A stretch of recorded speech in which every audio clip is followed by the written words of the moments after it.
Hello दोस्तों, कैसे हैं आप लोग। हमारा चैनल में आप लोग का स्वागत है। तो दोस्तों, आपका भाई एक फिर से न्यू वीडियो आप लोगों के लिए लेकर आया है। तो चलिए इस वीडियो को बिना कुछ किए स्टार्ट करते हैं। तो दोस्तों, पहले इस वीडियो का आप लोग देखिए।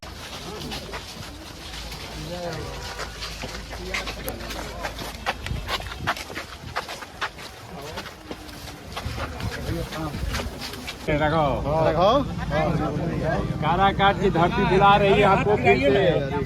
चलो धरती पे जल्दी आइए। तो भाई लोग पवन सिंह के जनता इतना सपोर्ट कैले बन कि इनकर का फूल से स्वागत करतन, अपन घरे लिए जातन। इनकरा के अपन एकदम बहुत एकदम जीव जान से इनकरा के सपोर्ट कैले बड़न आ कहत मन इनकर जनता कि जल्दी जीत के आ बन के आ धरती पर आओ।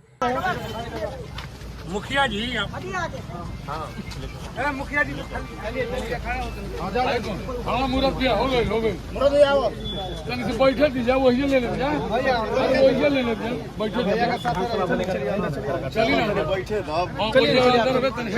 तो भाई लोग पवन सिंह के तो होनो जना खूब सपोर्ट करा जा आ खूब इनकरा के सपोर्ट करके इनकर पत्नी के ज्योति सिंह के जितावा जा। एगो कमेंट के माध्यम से हमरा के जरूर बताइए जा कि पवन सिंह के पत्नी ज्योति सिंह जीतियन की ना। अगर हमारे वीडियो रहो सबके अच्छा लागल होई तो एक वीडियो के ज़्यादा से ज़्यादा शेयर करिए जा, एगो लाइक जरूर कर दिया जा। आज मिलत है जब अगला वीडियो में।